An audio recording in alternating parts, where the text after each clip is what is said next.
We met at a place called Supermarkt. That's actually, it's a community space here in Berlin that I co-founded, and it exists since almost 8 years now. So we met at the first iteration of the Supermarkt, and then today we have moved and to another location in Kreuzberg.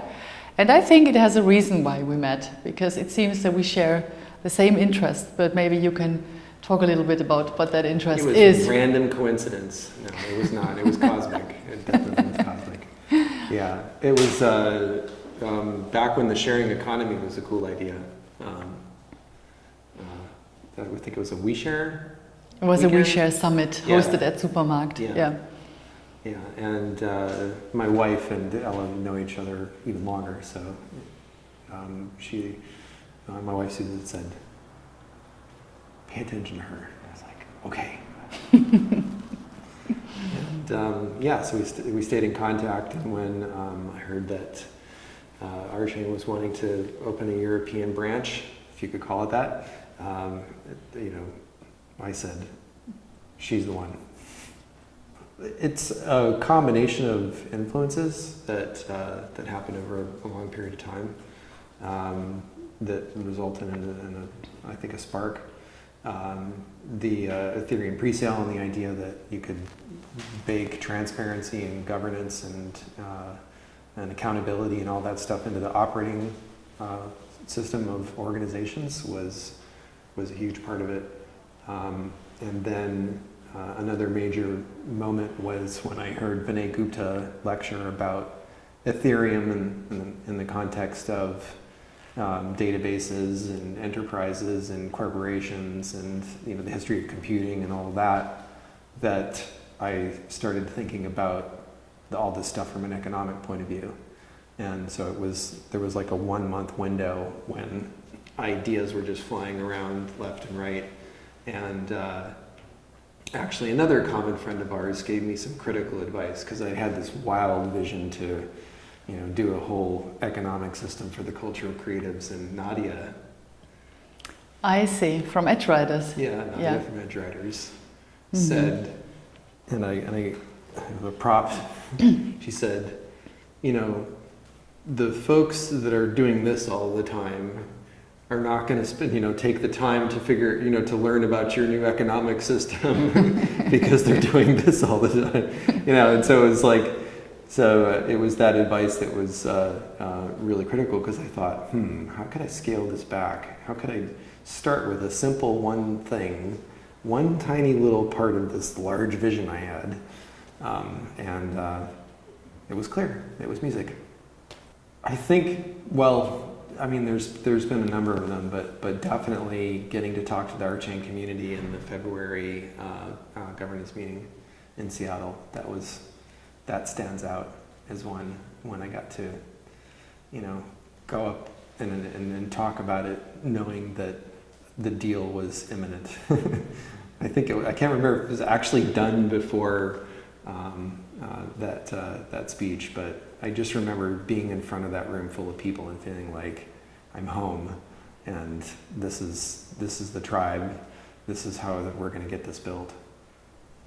I was just tremendous relief, because and Ella knows a lot about this in the platform co-ops world, and is that the funding thing is a huge problem. VCs want companies with equity, and co-ops don't have that, and so I had been trying to remove that particular wall with my forehead for 3 years at that point, hoping that there would be a new model, and was pretty sure that it would be blockchain that would do it. But it took another blockchain co-op, I think, to really get what we were doing and say, yes, we can make this work. There's the obvious scalability issue, because while I was inspired by the Ethereum crowd sale, I guess you'd call it, and the first round of token sales and projects that launched in 2017 and all that, it was really clear, like, I wouldn't have any chance of running a music service on Ethereum or anything else that existed, because the transaction volume would just be way too high. So that was kind of obvious. But I think there was also, like, one of the very first conversations I had with Greg Meredith was here in Berlin 2 years ago, and no, sorry, 1 year ago. That's right. The timescales in blockchain are just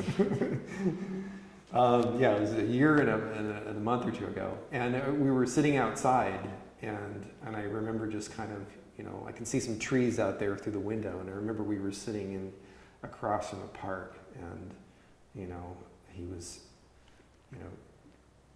explaining his vision for scalability and blockchain and mathematics and all of that, and it was that it needed to emulate nature. And just looking across at the trees and thinking, well, of course, because nature's like this self-replicating engine that just keeps creating and creating and creating abundance beyond anything we can comprehend.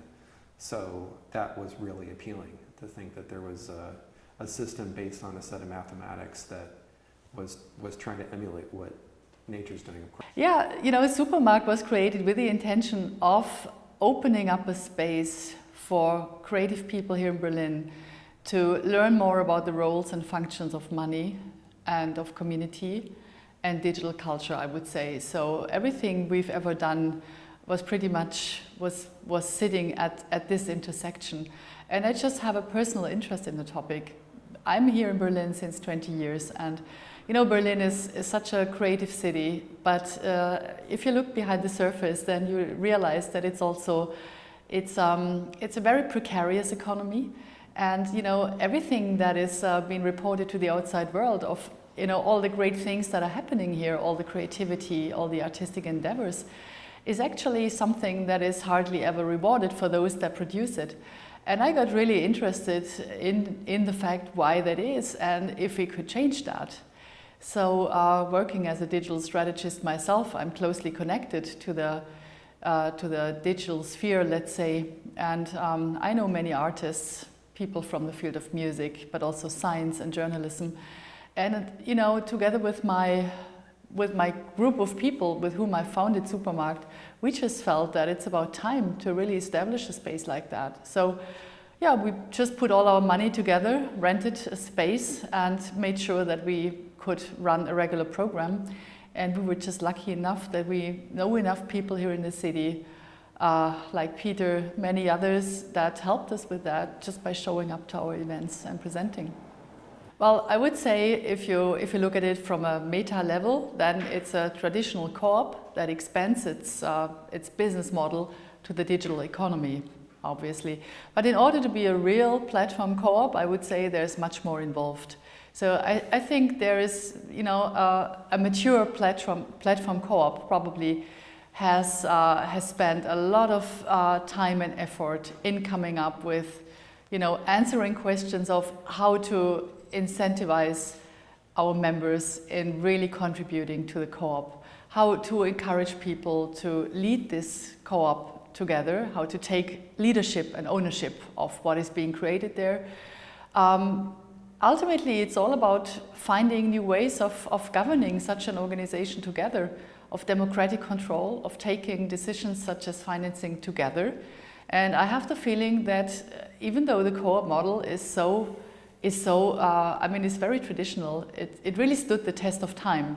But still, we need to take all these governance approaches and really transfer it into the digital sphere. And I have the feeling it's still early days. We still have a long way to go. But a platform co-op is an organization that is willing to take on these challenges and just steps out and goes for it. Wow. I'm not entirely sure about tokenization yet, to be honest, because I know it's been the talk over the last 2 years, right? So if there's a bunch of people, they want to do something, let's tokenize the idea. I'm not sure if that's already the end of the story, because for me, I think tokenization is an interesting model. Yes, it's true. But it's also, it's just one way of really getting people invested and of creating community value. So there's much more involved than that. And I also think when it comes to the token model, it's, again, this is very early days, and I'm I would also try to look more into reputational models, into non-monetary models of incentivizing group behavior.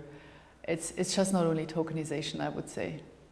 But I think there is no bad aspect whatsoever towards experimentation. The more we experiment on that field, the better. And it's so difficult to determine whether a project is a failure or not. So for instance, we have a local currency here in Berlin. They call themselves the Spreeblüte, and now it's called the Pharaoh. And you know, it's a tiny group of people, and they are making incredibly slow progress, but still they're still together and working. And I expect that, you know, they are able to really come up with something amazing if they have the funding, or if they just have the idea, or if they have the crucial people within the community that help them to move forward. So I know there are quite some regional currencies here in Europe that are quite exposed and very successful. But the majority of it is really something that we hardly don't know of. So for me, there is one person who has a fantastic overview, and that's Matthew Slater. So he's also been our guest at Supermarkt, and we are still in touch. He was also at the Open Co-op conference in London. So he's probably the person that has the biggest insight into these community currencies. And he calls himself a community currency engineer. I find that very interesting. But to be honest, for me, it's all about moving on with the experimentation, just seeing, you know, what comes out of it. I really appreciate all those approaches. Resonate, or Peter I would say is super important, because he's one of our most important partners here in Berlin. We are meeting up, we chat, we do events together, so there's already a very strong network. And I just hope that we can tie in much more people from our communities into RCON Europe, because I have a very strong sense about RCON Europe and the way it can evolve. And for me, it's really about creating a space for people that are motivated to contribute to what we are doing. So it's all about the people and their motivation, right? Much more than a big strategy. So we do have a clear business mandate for RCON Europe, and that is to put a focus on on-chain governance and identity solutions. So I know this is a very big field that requires a lot of research, but we will start to tackle that quite soon. And I can't really tell you where this will lead us to or what the outcome will be, but I just think it's fantastic that we have this opportunity to get this started. And my biggest motivation is to look out for similar organizations in Europe and projects that really can make use of that, and try to implement beta versions as soon as possible to get people's feedback to develop this further. Because my feeling is that we are really working against the clock.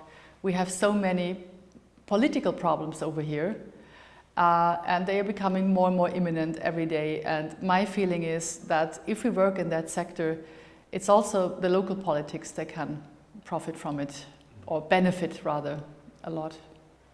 That's where things will get really interesting.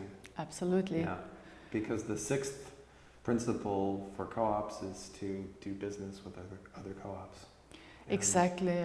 When, you know, I think of blockchain as sort of plug and play B2B interactions. You know, you can connect these things and, you know, through smart contracts, and, you know, turn it on, make it go.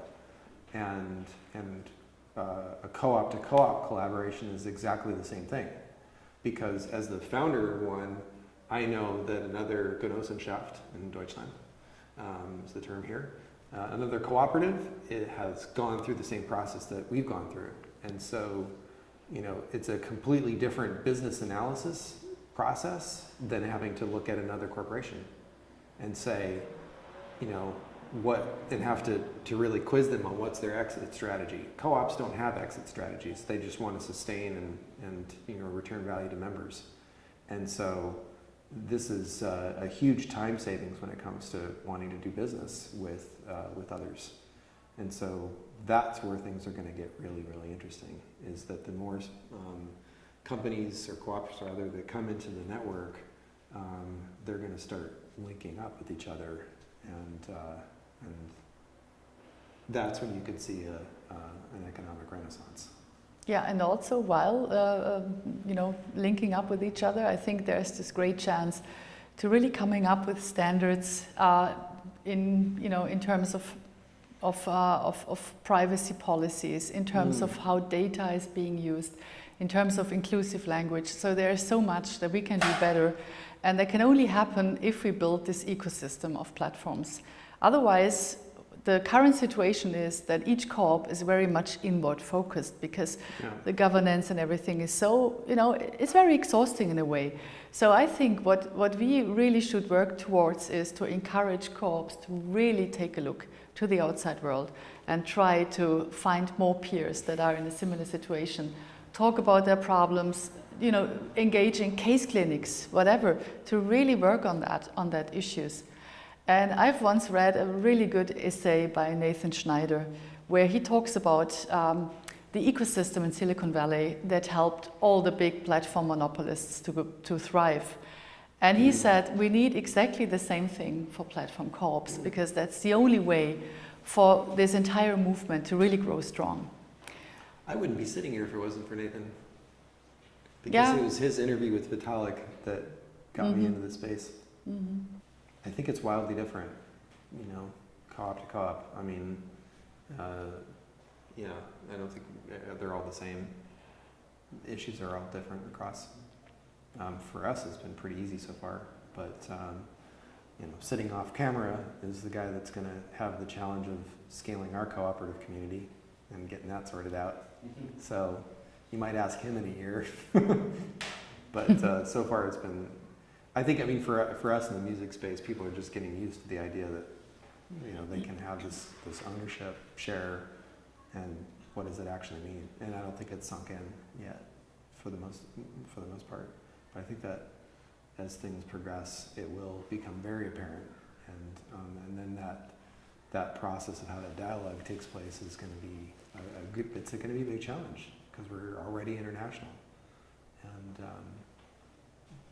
So you have your work cut out for you, Daryl. Yeah, I also think, there's a certain need of really coming up with tools and instruments for measuring member sentiment. But on the other hand, I also realize that we need space for negotiation and personal talk. Because otherwise, I think we will never be able to really getting to fully grasp how people feel about a certain thing if you don't talk to them, and if you don't, if you don't engage in community calls, if you don't have events or workshops going on in a physical space where people can get together and talk to each other. I've been doing that for so many years now, and my feeling is we need to have both, actually. We really need to nourish the community actively by encouraging people to speak up. We want to hear their voice, but not only in the act of a binary voting process, but on far more occasions than that, right? Governance sits at the very core of each cooperative. It's just, we've had a meeting before when we talked about Archer in Europe, and I've also shared a funny fact that governance as a term is not so easy to translate in other languages. So, for instance, in Germany, you wouldn't find easily an equivalent for that word that regular people use on a daily basis. It's the same with commons, for instance. It's also, you don't have a real translation for that word. I don't want to even start with platform cooperativism, because there's certainly no equivalent for that. So why I'm saying that is, I think that it's a great moment to define governance and to really create a new narrative for people what governance actually means in their respective contexts. Because governance is really, there's a whole spectrum of how you can help communities to govern the structures they are contributing to. But for me, it's also about really thinking of what kind of governance is it that we need today, and how do we encourage people to really take ownership in that and to engage with it. Because the best structure doesn't make any use, is not useful if people don't feel called to make use of it. I think co-ops were created to create a sustainable economy that gives value to each and every stakeholder and nature, and the probably even the let's say the local community around that co-op. I think a co-op is designed to create value for all the parties involved in itself, and that's what I would consider sustainable. I'm not sure if DAOs and co-ops are fully compatible. The biggest problem with the one example that we're familiar with, other than the little code problem that they had, was that it was weighted voting, and the co-op principle is one member, one share, one vote. So a DAO is designed to, code is law, and it's going to run autonomously, and I don't think that's compatible with democracy in the long run. I think it was an interesting experiment and a good stress test for the Ethereum network. But I just think they've got very limited scope, because you've got no recourse in cases of abuse. I mean, what are you going to do?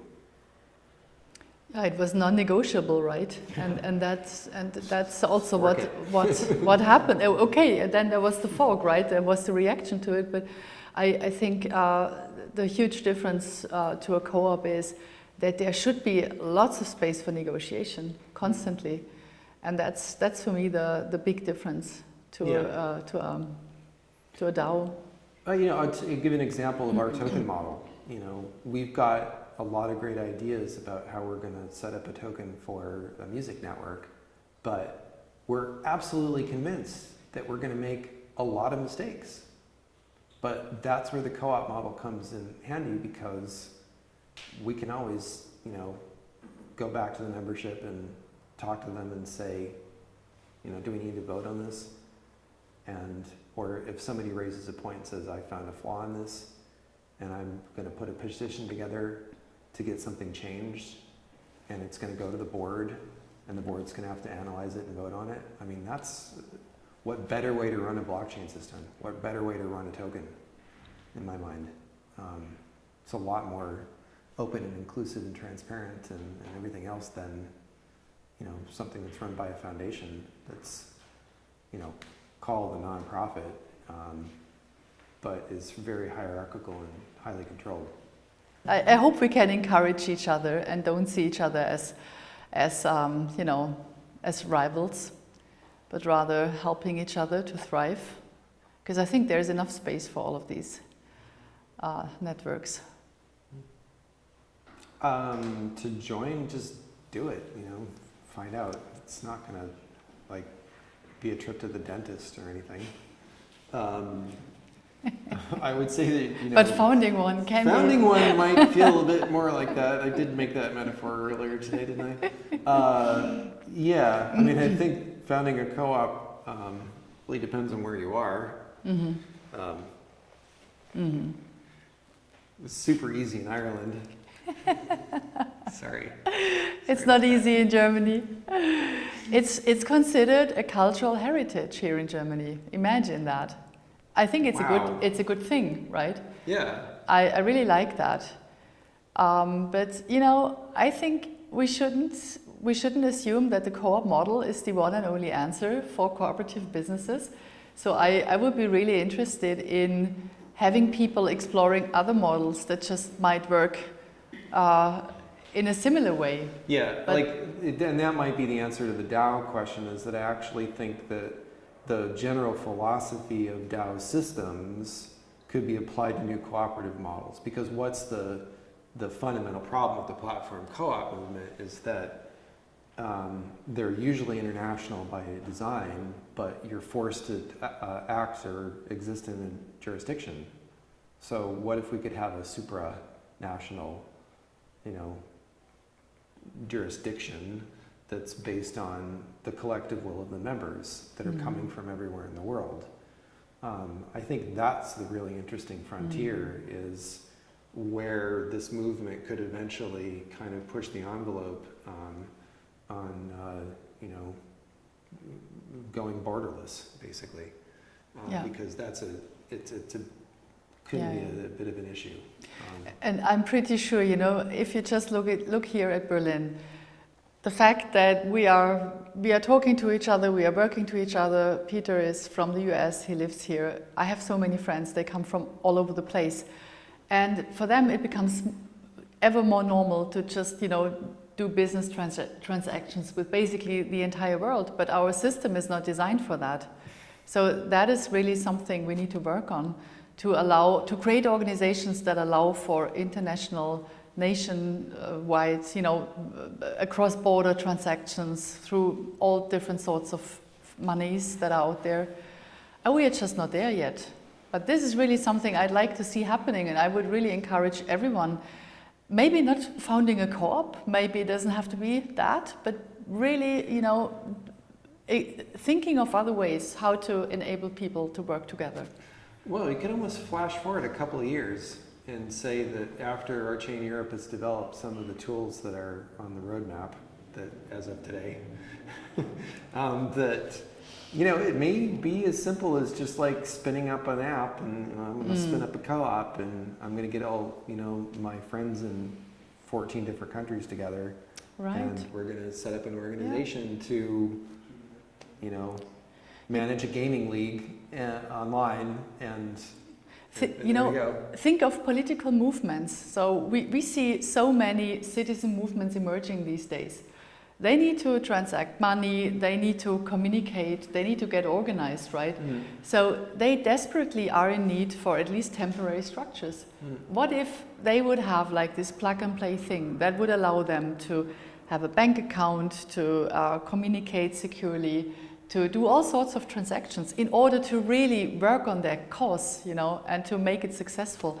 This is really something I see as a big necessity over the next years. I would like to have many friends within RCON in different countries all over the world that do exactly what we are doing here. Yeah. To work on local but also global structures to collaborate, and that would be amazing to have many colleagues and friends all over the globe. I'll push that one step farther and say that I've got a personal dream to get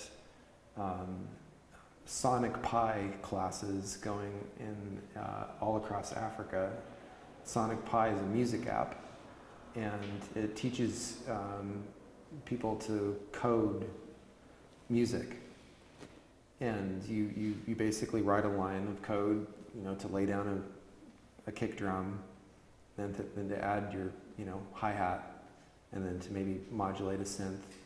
And it's so efficient as an app, you can actually do this live, and there are these new events called algo raves where a coder gets up and starts performing by writing code. And when I asked the developer of the app what the language syntax was close to, he said Python, and you're then a few degrees from a lot of other things, and a whole bunch of lights went off. That if you had workshops where you're bringing in 13 or 14-year-old kids to learn how to make music by coding, that for every single class that you've got going, there's going to be one or two that have had no exposure to programming and are going to get it just like that, because it's the way their brain works. And those are going to be the future blockchain developers. Those are going to be the next generation of rolling smart contract developers.